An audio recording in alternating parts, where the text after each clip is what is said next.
Class की और भी वीडियोस देखने के लिए मेरे चैनल को सब्सक्राइब कीजिए और साथ ही साथ बेल आइकन को प्रेस कीजिए ताकि मेरी अगली वीडियो की नोटिफिकेशन भी आपको मिल जाए।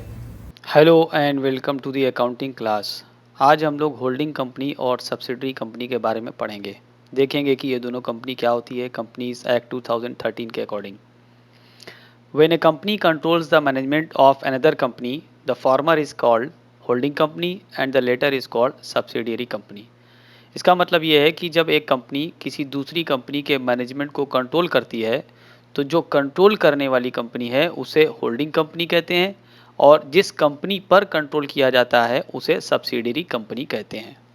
कंपनीज एक्ट 2013 के सेक्शन 2 सब सेक्शन 46 में होल्डिंग कंपनी की डिफिनीशन दी गई है। तो चलिए देखते हैं वो डिफिनीशन क्या है। Holding company in relation to one और more other companies means a company of which such companies are subsidiary companies।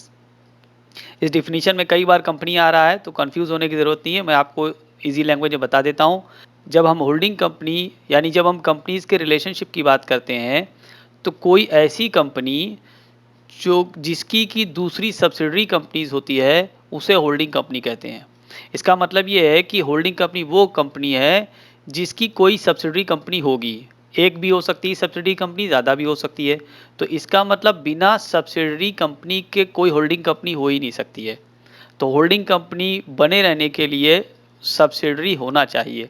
Hold का मतलब होता है कंट्रोल करना।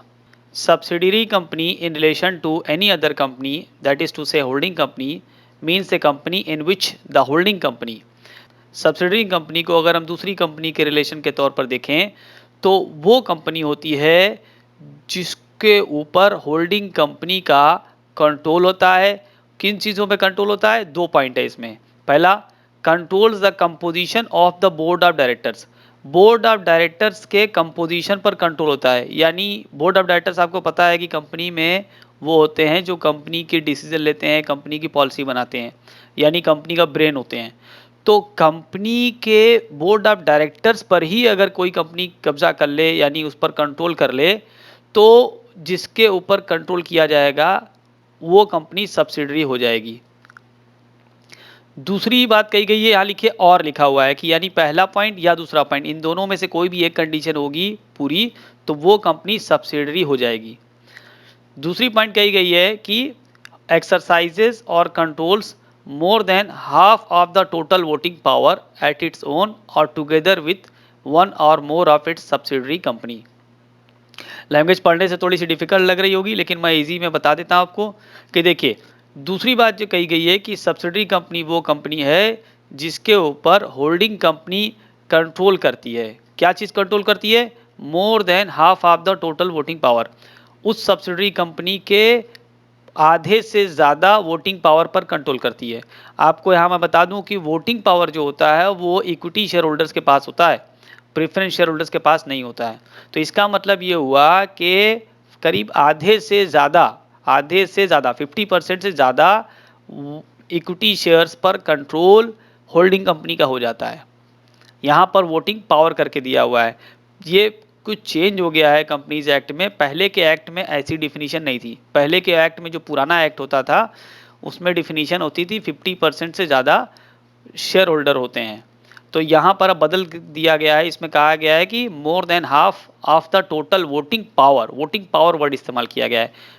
ये और ज़्यादा एक्यूरेट डिफिनीशन है क्योंकि वोटिंग पावर से बात क्लियर हो जाती है कि इक्विटी शेयर पर कंट्रोल होता है, प्रेफरेंस शेयर्स पर नहीं होता है। ठीक है, आगे देखिए यहाँ पे कहा गया अगली लाइन में कि पावर एट इट्स ओन और टुगेदर विथ वन और more of its subsidiary company. इसका क्या मतलब है? इसका मतलब ये है कि या तो अकेले वो कंपनी कंट्रोल कर ले 50% से ज़्यादा वोटिंग पावर पे, खुद एक कंपनी ही दूसरे पे कर ले अकेले, या वो किसी और के साथ किसी दूसरी सब्सिडरी कंपनी के साथ मिल करके कर ले। अब यहाँ पे मैं आपको समझाने के लिए बता दूँ, देखिए क्या मतलब है इसका। मान लेते हैं कि एक होल्डिंग कंपनी है एच, ठीक है, और इसकी सब्सिडरी कंपनी है एस। ओके, होल्डिंग कंपनी एक एच है और उसकी सब्सिडरी कंपनी एस है। सब्सिडरी कंपनी जो एस है इसकी भी एक सब्सिडरी कंपनी है, उसका नाम है S1। ठीक, तो ये जो S1 कंपनी है ये सब्सिडरी किसकी है? ये तो सब्सिडरी एस की है, ये एच की नहीं है। लेकिन चूंकि H जो है वो S को कंट्रोल कर रहा है और S S1 को कंट्रोल कर रहा है, तो ये ऑटोमेटिकली ये हो जाएगा कि S1 is the subsidiary of this H की सब्सिडरी ये भी हो जाएगी बाय डिफॉल्ट। ठीक है, हालांकि S1 का डायरेक्ट कोई रिलेशन नहीं है H से, लेकिन S1 को कंट्रोल कौन कर रहा है? S कर रहा है, और S को कंट्रोल H कर रहा है, तो इसका मतलब इनडायरेक्टली S1 के ऊपर भी H का ही कंट्रोल है, तो ये S1 भी H की ही सब्सिडरी कंपनी हो जाएगी, जिसको इस पॉइंट में बताया गया है, और टुगेदर विथ वन और more of its subsidiary company. तो इसका मतलब ये हुआ कि S1 के ऊपर H और S मिल करके कंट्रोल कर ले रहे हैं आसानी से। तो अगर आपको वीडियो पसंद आई तो उसको शेयर कर दें, और मेरे चैनल को अगर सब्सक्राइब नहीं किया है तो सब्सक्राइब कर दें और बेल आइकन को प्रेस कर दें ताकि मेरी हर वीडियो की नोटिफिकेशन मिल जाए।